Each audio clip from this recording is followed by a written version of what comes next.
aos irmãos que se coloquem em pé, por favor, e vamos iniciar em oração. Curvai as vossas cabeças. Bondoso Deus e Pai, obrigado, Senhor. Uma palavra tão simples, mas tão cheia quando se dirige a Ti. Obrigado porque permites que possamos estar aqui, Senhor. Uns com saúde, outros com menos saúde, mas todos nós com vontade de ouvir a Tua palavra e sede de recebê-la. Fica com todos aqueles que por hora não podem estar connosco, uns por um motivo, outros por outro, seja qual for, Senhor. Fica com eles, dá-lhes a mão e orienta-os. Fica também com aqueles que estão a atravessar por momentos menos bons, problemas de saúde e outros, e que precisam da Tua ajuda, Senhor. E é nestas alturas que Tu mostras a Tua luz. Fica connosco nesta mensagem que se vai passar, fica com tudo aquilo que se vai passar nesta igreja e depois do culto, Senhor, fica connosco e queremos pedir a bênção uma vez mais. Em nome do Teu Filho amado, tudo isto peço e agradeço. Amém. Amém. Vamos cantar Vida aos Sepulcros.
Thank you, Lord, for your blessings.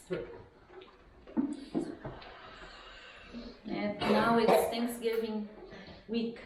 So let's be thankful, not only this week, but all of our lives, right? Amen. In everything, give thanks. That's what God's word tells us.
But remember, we are one family. We are one eternal family. So I'm thankful for this family too. Amen. Amen. Hallelujah.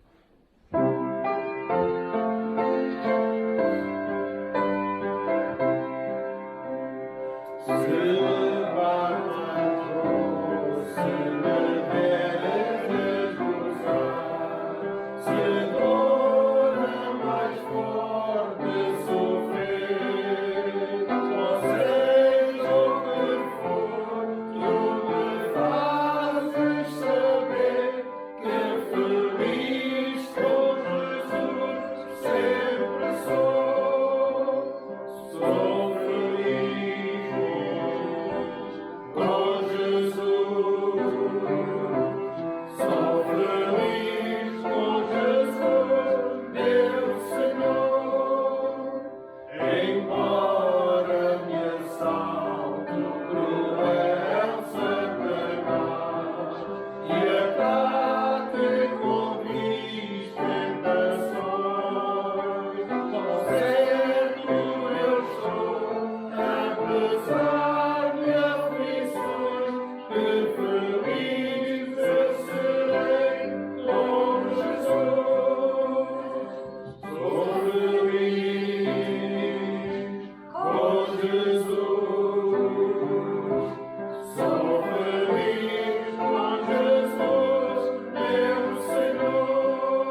a pé novamente, irmãos, para continuar a louvar o Senhor com mais um hino maravilhoso.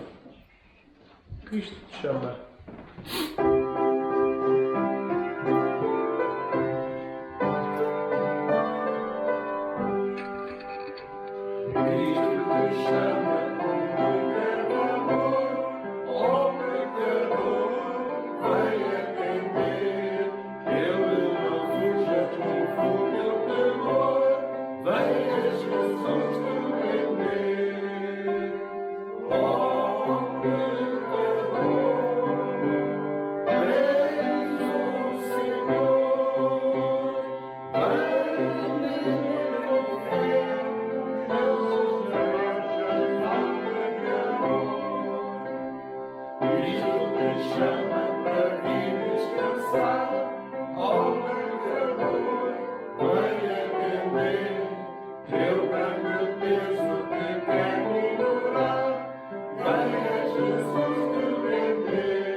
E vamos pedir à irmã Natália para ler João 13, 1 a 16. É isso? Por favor. Bom dia, irmãos. Bom dia. Ok.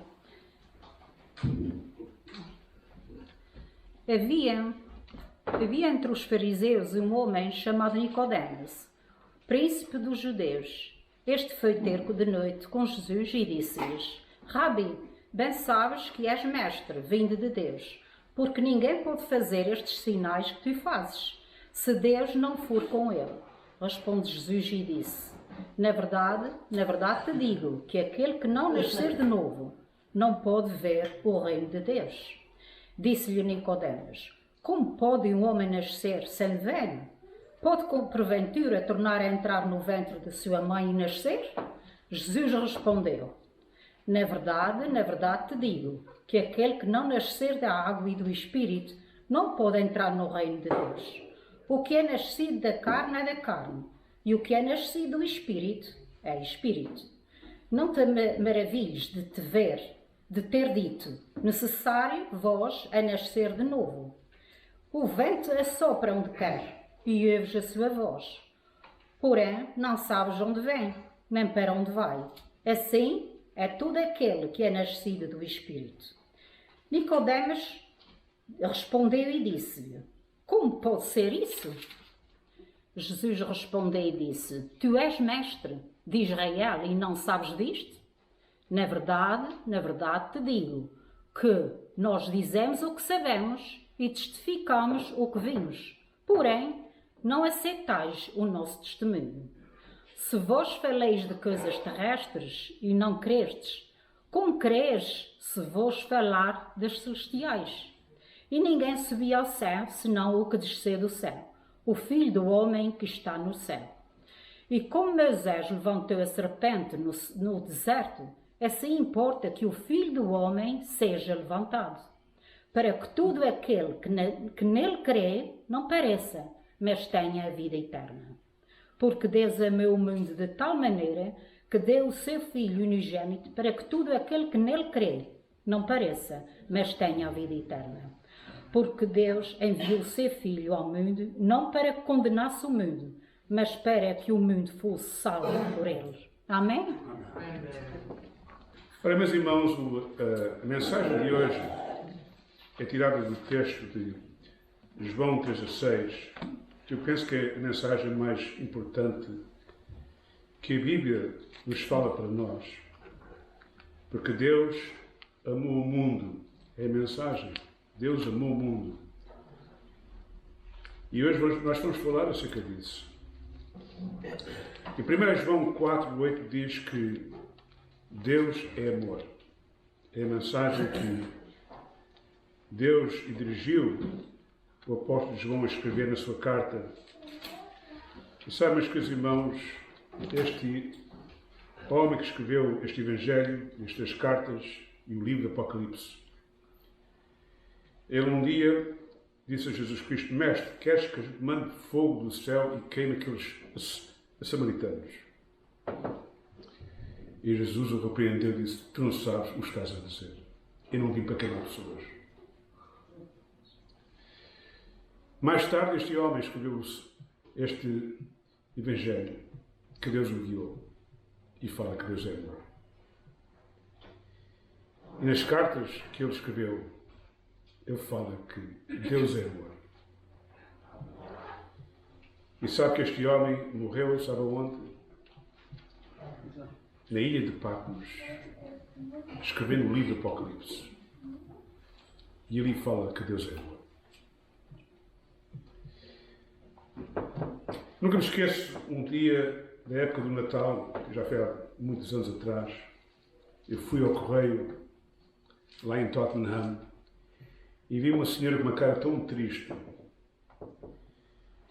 que eu virei-me para ela e disse: a senhora está tão triste porquê?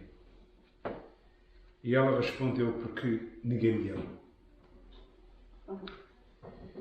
E eu virei-me para ela: a senhora está enganada. Está enganada, sabe? Deus ama a senhora. E então eu citei para ela João 3,6. Porque Deus amou o mundo de tal maneira. Deu o seu Filho unigênito para todo aquele que não crê, não pereça, mas tenha a vida eterna. Este mundo é a senhora também. A senhora faz parte deste mundo. E diz aqui que Deus ama a você. Ela olhou para mim, muito surpreendida. Ora, o apóstolo Paulo, quando escreve à igreja da igreja de Éfeso, uma igreja que mostrava amor, e ele escreveu na sua carta em Efésios 3, 14 a 19, pedindo a Deus que abrisse os olhos daqueles crentes para que eles conhecessem com mais profundidade o amor de Deus, a sua altura, a sua largueza, a sua profundidade. Sabe que muitos anos depois Jesus repreendeu aquela igreja e disse: uma coisa contra vós, perdeste o primeiro amor. É muito importante a gente compreendermos que Deus quer que haja amor na nossa vida. Ora, nós não vamos poder compreender totalmente o amor de Deus, é tão profundo, tão alto. Mas eu vou tentar hoje, examinando este texto, examinar as várias características do amor de Deus. E a primeira coisa que eu vejo ao examinar este texto é que o amor de Deus é imparcial. Imparcial. Notem bem o texto. Porque Deus amou o mundo. E a palavra mundo representa todas as pessoas que nascem neste mundo. O mundo representa as pessoas da África, representa as pessoas da Ásia, representa as pessoas da Austrália, representa as pessoas que vivem na América do Sul e da América do Norte. apazenta todas as pessoas que vivem nas ilhas que estão nos Atlânticos, nos oceanos. O amor de Deus é imparcial. Toca a todos. Reparem que Deus não amou só os ricos. Reparem que esta mensagem foi dita a quem? A Nicodemos. Sabe que Nicodemos era um homem rico? E bem honrado pela sua nação. Um homem bem conhecido. Ele era príncipe. Um dos príncipes da nação de Israel. Eu diz aí. Havia entre os fariseus um homem chamado Nicodemos, príncipe dos judeus. E sabe que aquele homem foi ter de noite com Jesus, porque embora ele fosse um príncipe da nação, embora ele fosse religioso, como lemos aqui que ele era um dos fariseus, embora ele fosse um homem que era honrado por muitos, que respeitavam ele. E ele ensinava a Bíblia todos os sábados na sinagoga. No entanto, este homem não sabia o caminho da salvação. Reparem bem. Lá para a pessoa ler a Bíblia não quer dizer que a pessoa sabe o caminho da salvação. Lá para a pessoa ensinar a Bíblia não quer dizer que a pessoa sabe o caminho da salvação. E este homem tinha a certeza que Jesus era a pessoa que podia dar a resposta. E Jesus, naquele dia, mostrou àquele homem: quer ser salvo? Não vai ser salvo pelo teu dinheiro. O teu dinheiro não pode comprar a salvação. Nem as tuas obras podem pagar a tua salvação. Nem aquilo que tu fazes, nem as tuas orações que fazes vão salvar-te a ti. Quer ser salvo? Tens que nascer de novo. É o que diz aí no versículo 3. Jesus respondeu e disse: na verdade te digo, aquele que não nascer de novo não pode ver o reino de Deus. E Jesus amou aquele homem, irmãos, naquele dia. E mostrou-lhe a ele o caminho da salvação. A maior parte dos ricos não entra no céu. Jesus disse isso. A maior parte deles não entram. Eles são confiados nas suas riquezas, pensam que têm tudo. E não pensam na vida espiritual. Mas aquele homem pensava. Era um dos poucos. Muitos são chamados e poucos escolhidos. Ele era um deles. Ele foi escolhido por Deus. E eu sabia, minha riqueza não vale nada. Nem as minhas obras podem me salvar. Eu sou um homem que sou respeitado pela nação, mas isso não importa nada. E ele queria saber o caminho da salvação, e Jesus naquele dia lhe disse o caminho da salvação.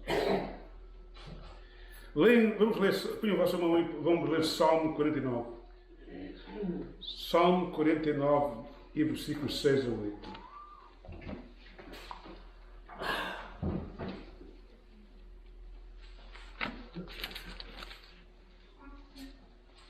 Aqueles que confiam na sua fazenda e se gloriam na multidão das suas riquezas, nenhum deles, de modo algum, pode remir a seu irmão ou dar a Deus o resgate. Está a ver? Aqui está a ver, nenhum rico pode salvar o seu irmão ou pagar a dívida dos seus pecados. Reparem o versículo 8. Pois a redenção da sua alma é caríssima e seus recursos se esgotariam antes. Todo o dinheiro que ele desse é lixo. Deus não aceita.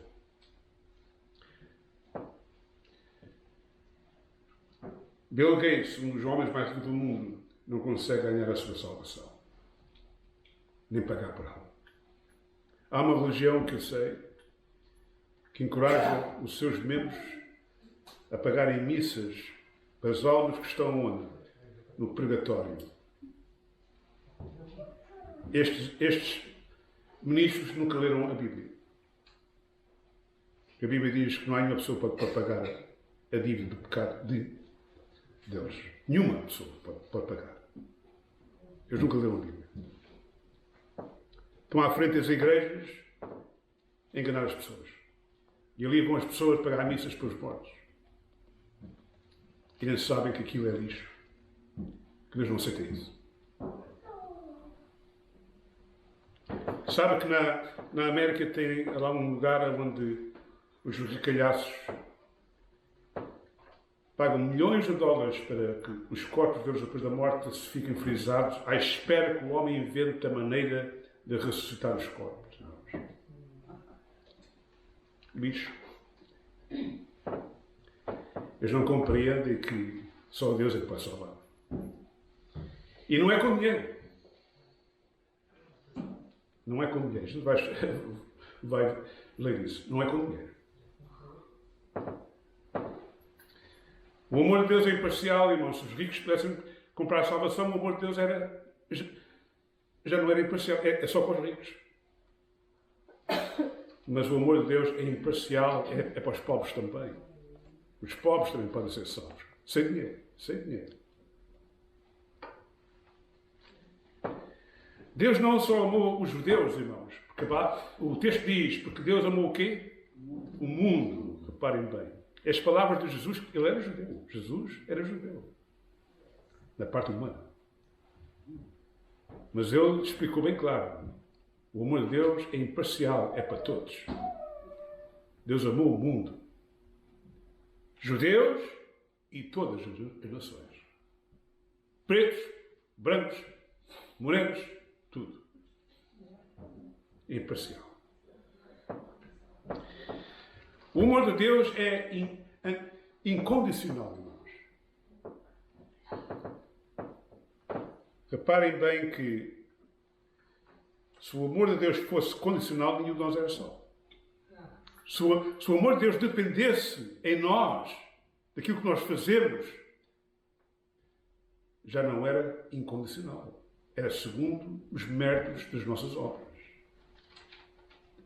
Mas o amor de Deus não é assim. O amor de Deus é incondicional. Não depende das nossas boas obras. Não depende se você é muito religioso. Não depende das suas orações. Nem dos seus sacrifícios que fazem. Nada disso vai salvar você. Este homem era religioso. Ensinava a Bíblia aos outros. A respeitar, fazer boas obras. E Jesus disse, nada disso vai te salvar. É incondicional.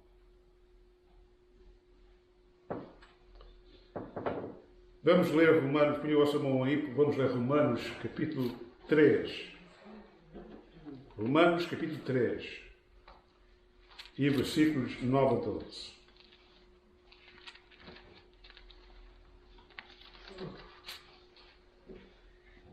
Pois que somos nós mais excelentes? É a pergunta que o apóstolo Paulo está fazendo a quem? Aos judeus. Somos nós, judeus, melhores do que as outras nações? De maneira nenhuma. Pois já antes demonstramos que tanto judeus como gregos todos estão de quê? Debaixo do pecado. E para provar a eles que realmente é assim, que não foi ele que inventou isto, ele cita as Sagradas Escrituras do Velho Testamento. Como está escrito, não há um justo, nenhum sequer. Ele citou o Salmo, capítulo 14, e o versículo 1. Está lá escrito, não há um justo, nenhum sequer. Não há ninguém que entenda. Não há ninguém que busque a Deus. Não somos nós que buscamos a Deus. Deus é que busca a nós. Há pessoas que não compreendem isso. Versículo 12. Todos se extraviaram e juntamente se fizeram inúteis. Não há quem faça o bem. Não há nenhum só. E quando ele diz que não há quem faça o bem, ele não está a dizer que as pessoas fazem boas coisas, não é isso que está se referindo. Está se referindo que não há ninguém que possa fazer bem o suficiente para ser salvo. Não há nenhum sequer. Que a salvação não vem através disso. Só falta um pecado que a gente comete, já estamos condenados. Só um pecado. Há aqui alguém que se pode dizer que só pecou uma vez? Era bom, não era? Bem, era bom. Não ia muito adiante, mas enfim. Não há nenhum sequer, irmãos. Todos nós pecamos com pensamentos, com palavras, com más ações, tanta coisa.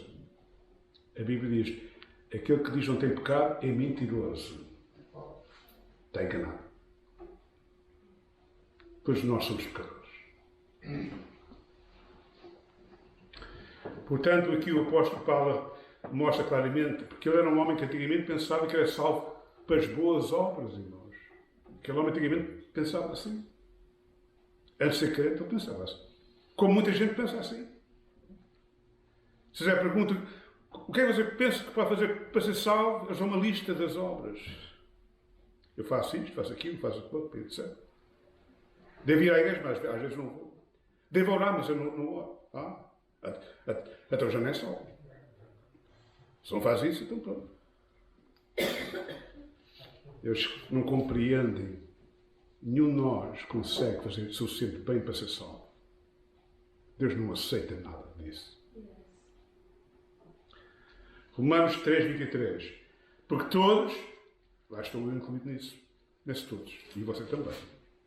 Porque todos pecaram, e reparem, e destituídos estão da glória de Deus. O pecado nos separa completamente de Deus. Pronto, já está. Portanto, o amor de Deus é incondicional. Não depende das nossas boas obras. Vamos ler Romanos capítulo 5 e versículos 6 a 8. Vamos lá ver. Romanos capítulo 5 e versículos 6 a 8. Porque Cristo, nós ainda fracos, morreu a seu tempo pelos ímpios. Porque dificilmente alguém morrerá por um justo, pois poderá ser que por um homem bom alguém ouse morrer.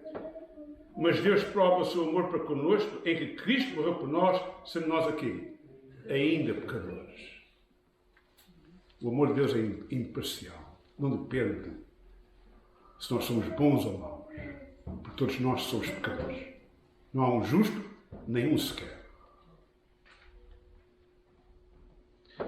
Qual foram as palavras que Jesus disse aos apóstolos? Amai-vos uns aos outros, assim como eu o quê? Como eu vos amei. E como é que Jesus amou? É porque nós éramos perfeitos? Não. E embora sejamos pecadores. Quem olha para os apóstolos vê, veja lá, Jesus amava aqueles homens. Mateus era um publicano, irmãos. Pedro, Tiago e João eram pescadores. Os irmãos sabem que os pescadores têm uma língua às vezes que não deve falar. E aqueles pescadores, antes de conhecer Cristo, coitado das pessoas, que era a língua para trás e para a frente, coisas que não evitaram a dizer. Aquele Pedro, quando viu Jesus fazer aquele grande milagre, ele disse, oh mestre, sai de mim que eu sou um grande pecador. Eu não mereço tanto a presença. Eu conhecia, sou um pecador.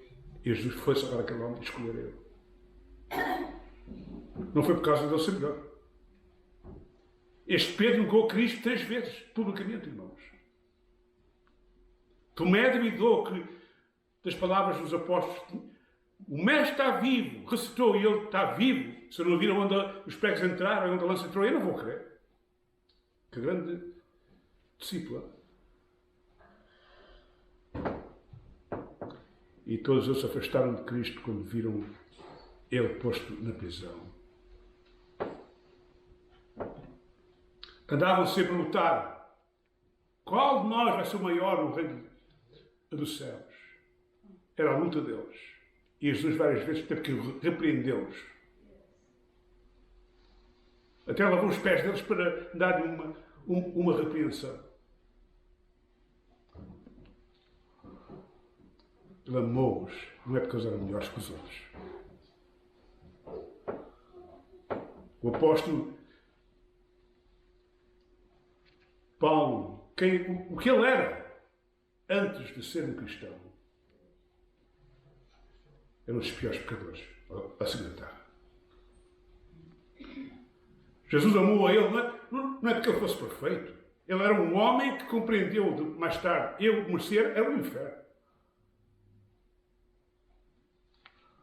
Portanto, essa ideia que Deus ama só as pessoas boas, está errado.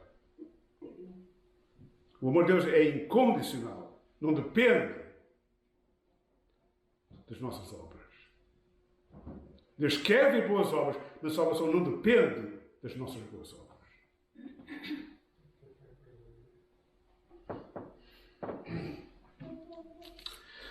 O amor de Deus, irmãos, é universal.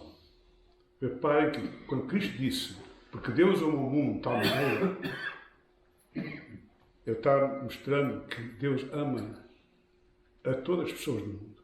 Todos. É universal. Até ali o Walter, Deus ama o Walter. Está a ver?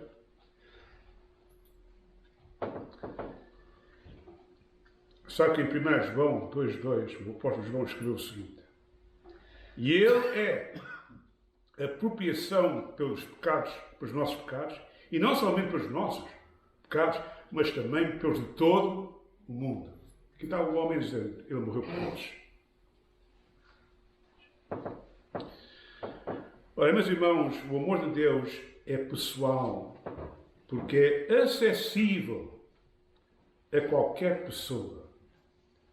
Reparem bem as palavras que Jesus disse àquele homem Nicodemos que veio ter com Jesus.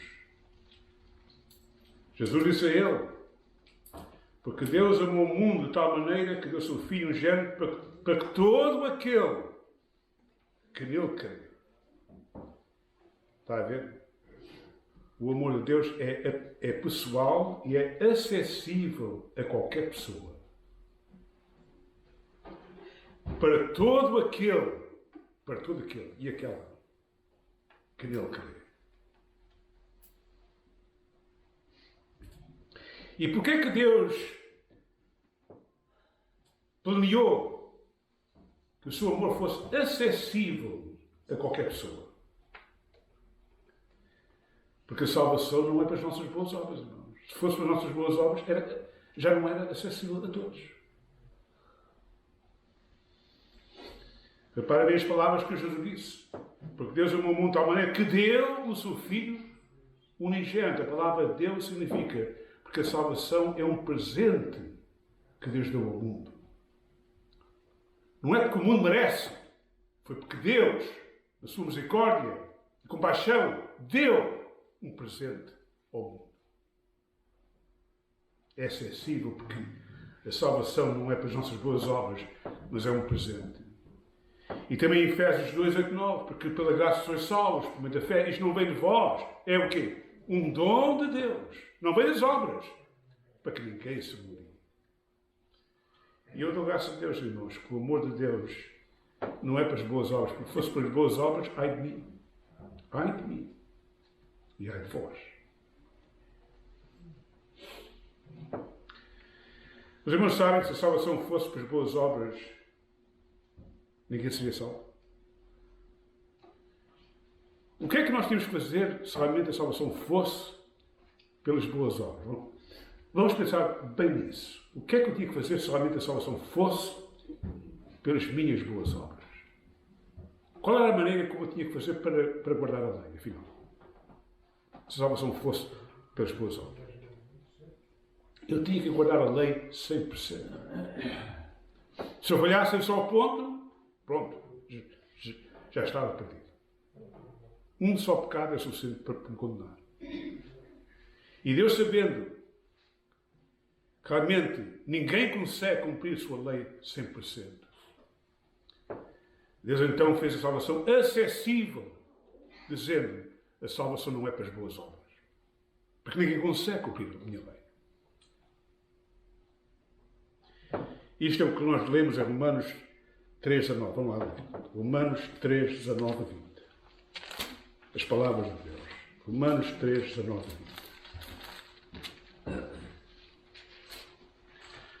Ora, nós sabemos que tudo o que a lei diz, aos que estão debaixo da lei o diz, para que toda a boca esteja fechada, reparem.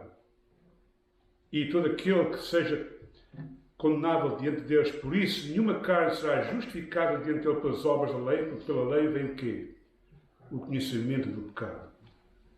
Se a pessoa pensa que vai ser salva pela lei ou pelas boas obras, quando chegar à presença de Deus e começar ali a falar, a argumentar com Deus.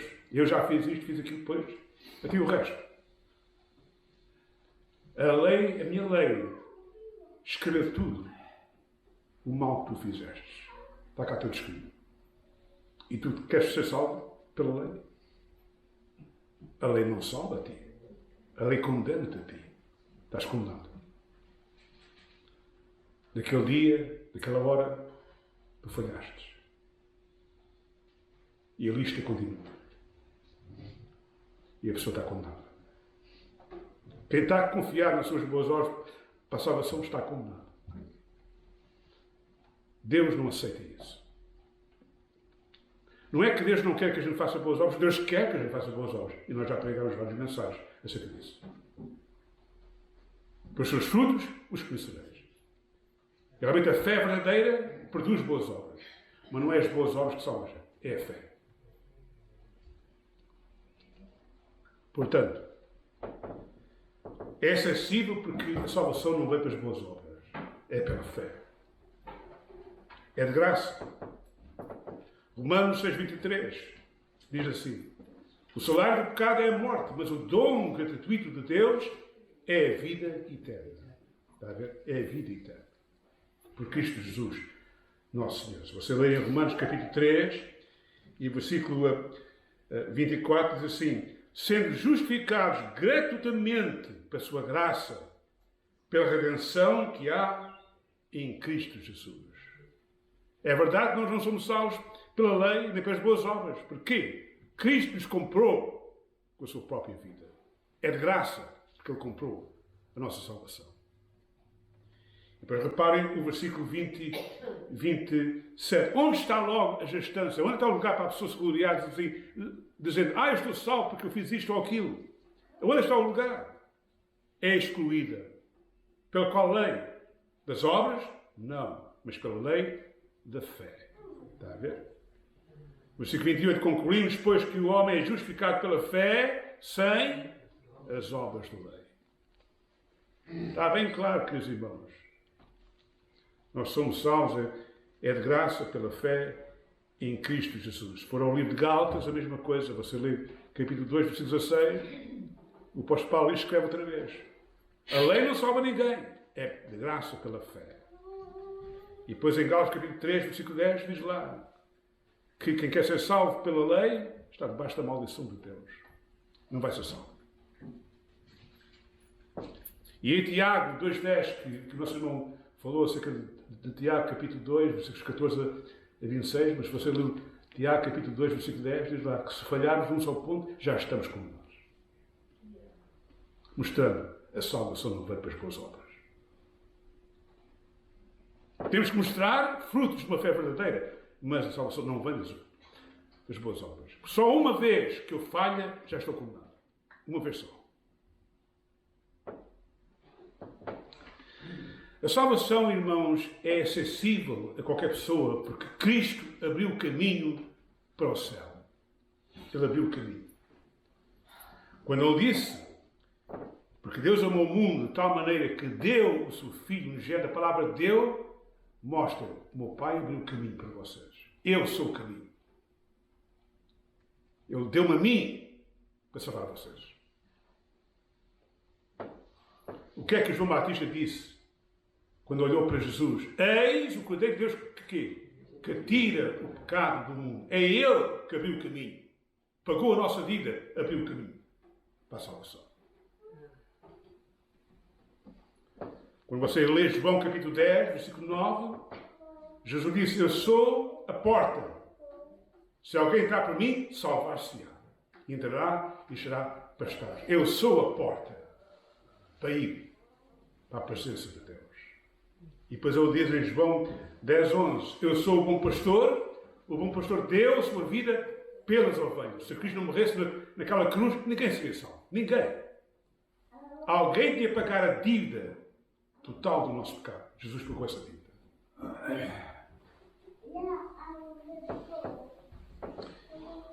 E depois lemos que Jesus, o próprio, disse, eu sou o caminho, a verdade e a vida. Ninguém veio ao Pai senão por mim. Eu sou o único caminho pelo qual vocês vão ser salvos.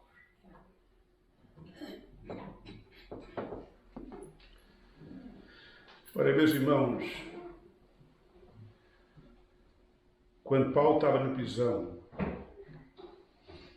condenado injustamente, foi maltratado e posto concorrentes, e ali a pregar a mensagem de Deus aos prisioneiros e ao carcereiro que estava lá também ouvindo a mensagem também.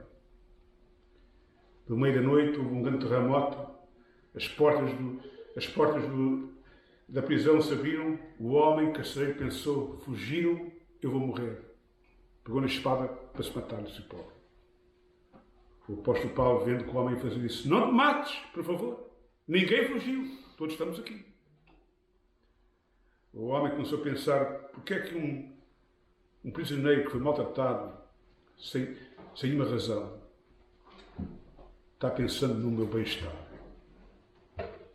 E o homem ouviu a conversa, tinha ouvido que o apóstolo Paulo estava ali a falar às pessoas, e ele agora vai ter com ele e disse, por favor, explica-me lá mais outra vez. O que é necessário que eu faça para me salvar? E a resposta que lhe foi dada foi esta, crê no Senhor Jesus Cristo e serás salvo. Está a ver? Como a salvação é acessível até aquele carcereiro que fez tanto mal ao apóstolo Paulo. E o homem creu. E foi salvo.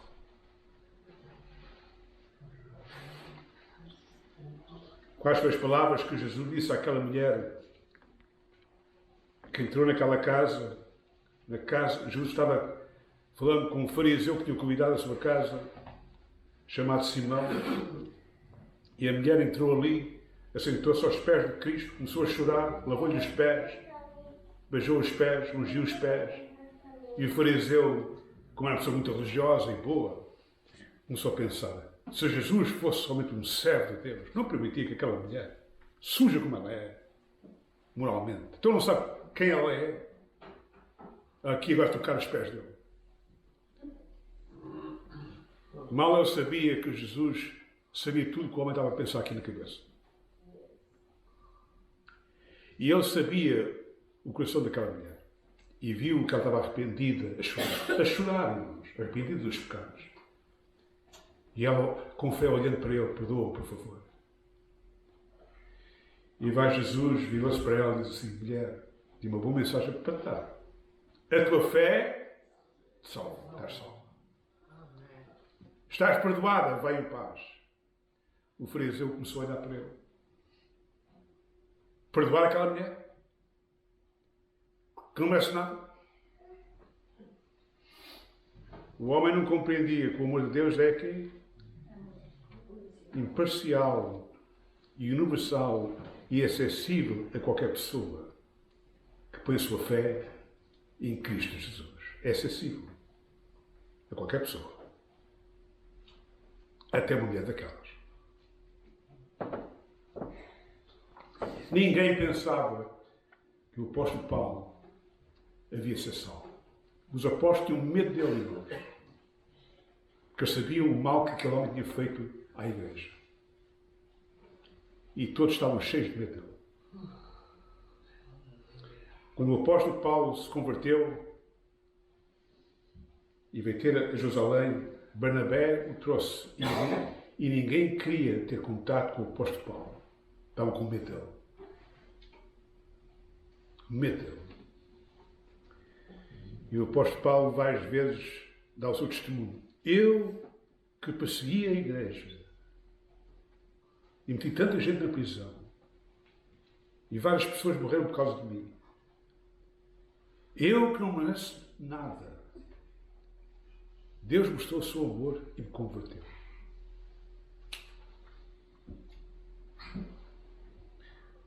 O amor de Deus é acessível, irmãos, a qualquer pessoa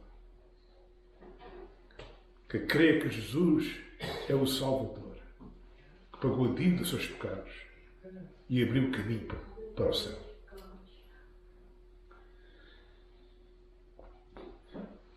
Em Romanos capítulo 4, o apóstolo Paulo faz perguntas: como é que Abraão foi salvo? E a maioria dos judeus pensavam que Abraão era salvo como? Pela lei. Paulo cita Gênesis capítulo 15 e versículo 7, diz lá: e creu Abraão em Deus, e foi imputado isto como justiça. Estás a ver? Abraão não foi salvo pelas suas boas obras. Foi pela fé em Cristo Jesus.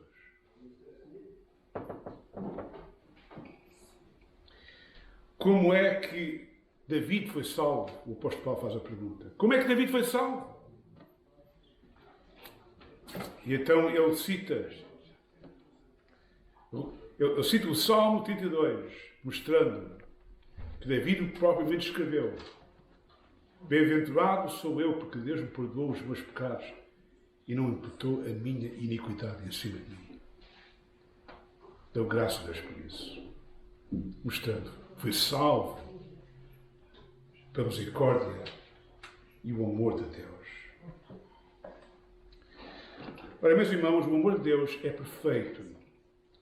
Em Provérbios capítulo 10, versículo 12, diz assim, que o amor cobre uma multidão de pecados. E eu dou graças a Deus que o amor de Deus é tão grande, que cobriu tudo da minha vida mal que eu tenho cometido. Desde o começo do nascimento até à morte. Está tudo correto. Quando Cristo morreu naquela cruz, foi tudo pago. Um amor perfeito. Foi tudo pago. E eu dou graças a Deus por isso. Mas Deus demonstra o seu amor para connosco em que Cristo morreu por nós, sendo nós o quê? Ainda pecadores. Em 1 Coríntios, capítulo 13, versículo 8, diz assim, o amor de Deus nunca falha.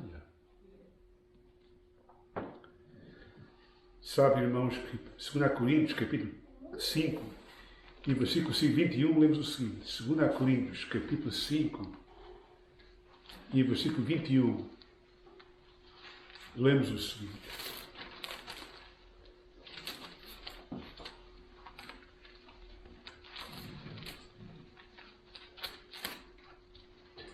Aquele que não conheceu o pecado, o fez pecado por nós, para que nele fôssemos feitos o quê?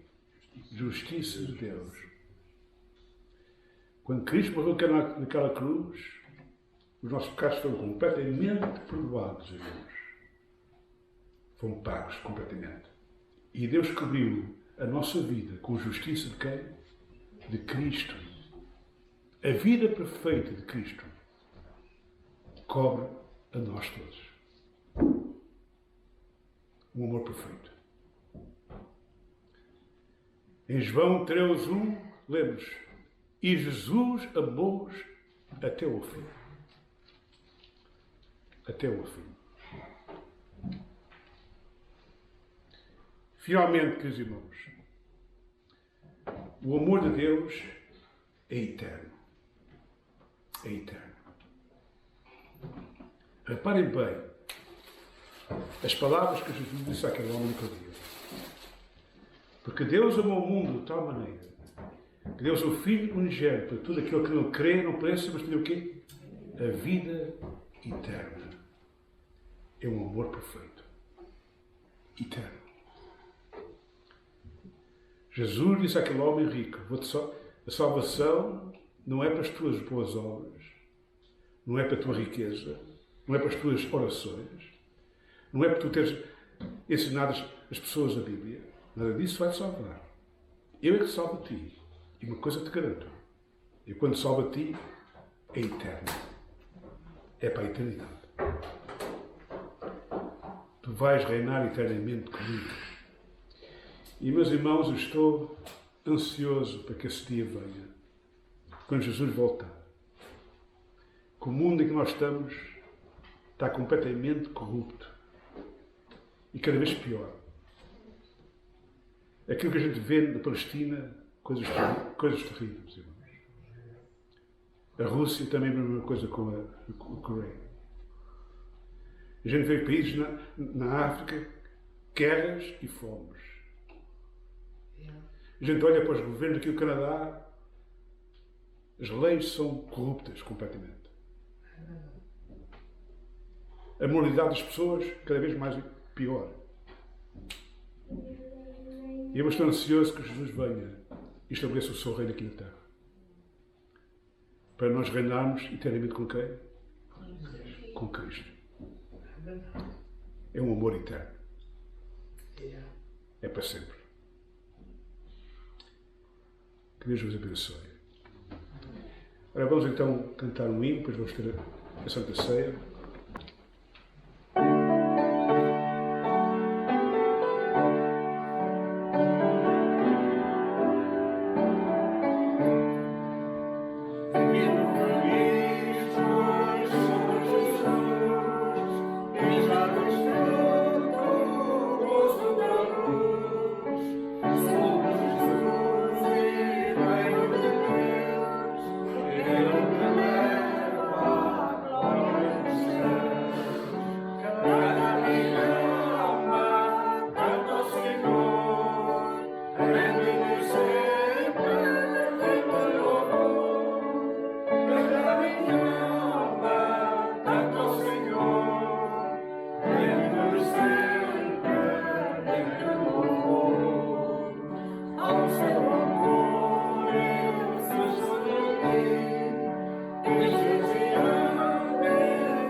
E vamos agora ler 1 Coríntios, capítulo 11.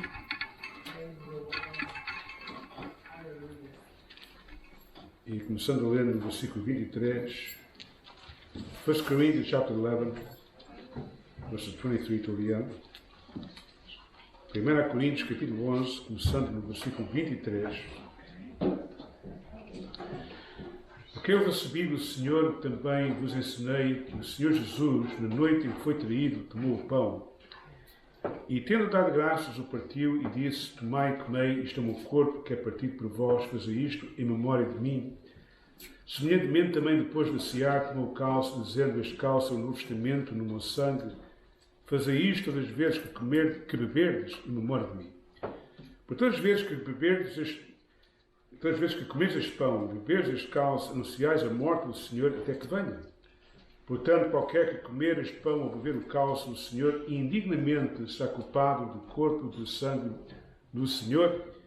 Examine-se, pois, o homem a si mesmo, e assim coma deste pão e beba deste cálice, porque come e bebe indignamente, come e bebe para a sua própria condenação, não discernindo o corpo do Senhor. Por causa disto, há entre vós muitos fracos e doentes, e muitos que dormem, porque se nós nos julgássemos a nós mesmos, não seríamos julgados, mas quando somos julgados, somos repreendidos pelo Senhor, para não sermos condenados com o mundo. Portanto, meus irmãos, quando vos junteis para comer, esperai uns pelos outros, mas se alguém tiver fome, coma em casa, para que vos não ajunteis para condenação. Quanto às demais coisas, ordená-las-ei quando for. Ora, meus queridos irmãos, Deus nos deu dois rituais. Um é o batismo, e se você já aceitou Jesus Cristo como seu Salvador, então lembre-se que Se você realmente tem essa fé, deve cumprir a palavra de Deus e ser batizado como Jesus mandou. E o outro ritual é a Santa Ceia, que é para aqueles que realmente têm fé.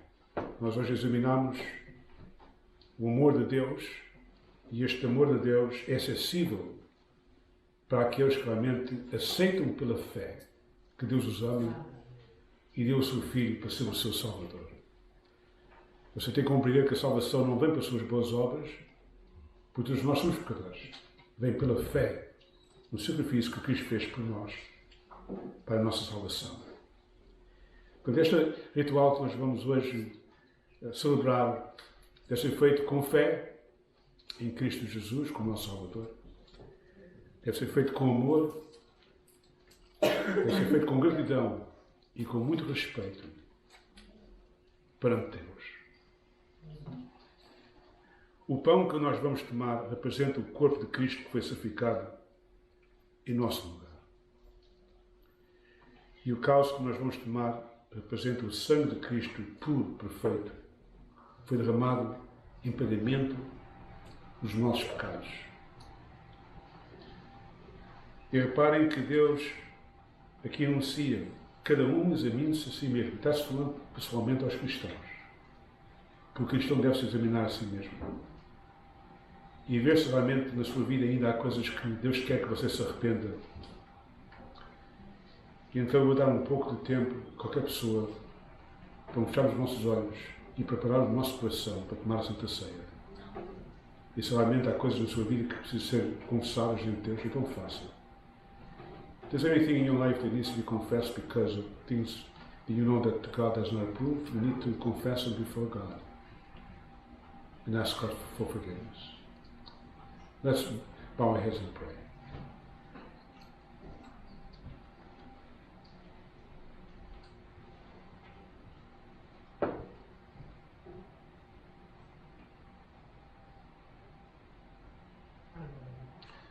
Para querido Pai que está no céu, graças damos para a Tua promessa. Se confessarmos os nossos pecados, Ele é fiel e justo para perdoar os nossos pecados e nos purificar de toda a injustiça. E nós cremos nesta promessa. E obrigado pelo Teu perdão. E ajuda-nos agora a celebrar esta Santa Ceia de tal maneira que Tu fiques glorificado. Ajuda-nos a fazê-lo com grande amor para contigo e com gratidão. Em nome de Jesus. Amém. Amen. I'm going to say in both languages, and we all can partake it. You can take away the first. Somebody in our church, by the way, gave a whole box of these things, and that's why I'm using it. Last time people were complaining because it made too much noise. And so this person realized that, so he bought a whole box of these things. The Lord Jesus Christ, on the night that he was betrayed, he took the bread and said, "This is my body, which is broken for you. Do this in remembrance of me." O Senhor Jesus, na noite em que foi traído, tomou o pão e disse: "Chamou o corpo, que é partido por vós. Fazei isto em memória de mim." Vamos todos nós tomar.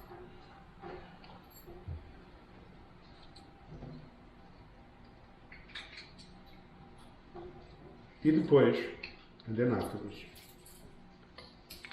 he took the cup.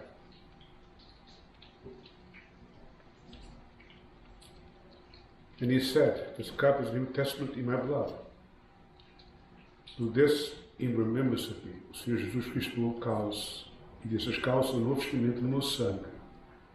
Fazei isto em memória de mim." And let's partake it.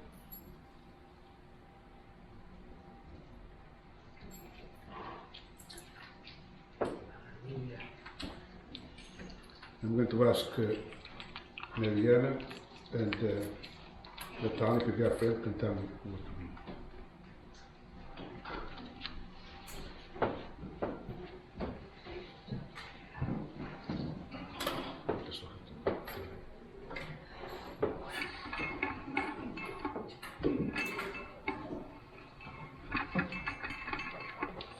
Let's stand, please. Let's put that.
Graças a Deus por todos vós aqui na igreja, pela boa vontade que vocês têm em servir a Deus, pelos dons de música, das vozes, tudo. Deus está muito contente convosco e eu estou muito contente convosco também. Agora vou pedir ao nosso irmão Luís Roseiros para terminar a oração. Pai, Tu és santo, santo, Senhor, nós Te louvamos e Te bendizemos, ó Pai, que foi o que fizemos aqui nos cultos que já aconteceram aqui esta manhã, Senhor, trazendo os dons que Tu nos dás, ó Pai, para os exercer aqui em prol dos nossos irmãos, Senhor, cada um trabalhando os dons, ó Pai, que Tu tens dado, Senhor. Escola dominical já tivemos, Senhor, o grupo de louvor usando as suas vozes, Pai, e o seu ministério, Pai, para nos trazer um estado de louvor, e isso é maravilhoso, Senhor. Obrigada pela mensagem que foi trazida, Pai, com sabedoria, com amor, ó Pai, através da Tua palavra, do Teu Santo Espírito, ó Pai, Tu falaste através do Teu servo, Senhor, nos 2 cultos, e agradecemos por isso, ó Pai, pelo esforço que Ele faz para estar aqui, ó Pai, e nós pedimos que continues dando saúde, ó Pai, a esta família pastoral, para que eles possam estar aqui, Senhor. Já estão há bastante tempo, Senhor, e nós somos gratos por tudo que tem sido feito, ó Pai, debaixo do Teu comando, debaixo do Teu desejo, ó Pai, das coisas correrem bem aqui, Senhor. Obrigada pelos anos que vamos celebrar em breve, Senhor, desta igreja local, que está aqui há 53 anos. 55. Agradecemos, ó Pai, pela Tua fidelidade, ó Pai, de teres estes irmãos e irmãs, muitos deles quase que começaram este ministério aqui, e é de louvar, ó Pai. Obrigado por tudo. Continua-nos abençoando, ó Pai, continua dando a Tua sabedoria a cada um de nós, especialmente os líderes aqui da igreja, Pai, para que possam, ó Pai, levar a igreja aonde Tu queres que ela seja levada, Pai. Obrigado mais uma vez, Te agradecemos pelos professores que se esforçam, ó Pai, de estudar e trazer a Tua palavra, Senhor, assim como toda a gente que trabalha no social, em qualquer parte, na limpeza, Senhor. E para Ti não há posições, Senhor, nós sabemos que Tu és imparcial, Senhor, e nós Te agradecemos por isso, ó Pai. E é no nome de Teu Santo Filho que eu Te agradeço. Amém. Amém.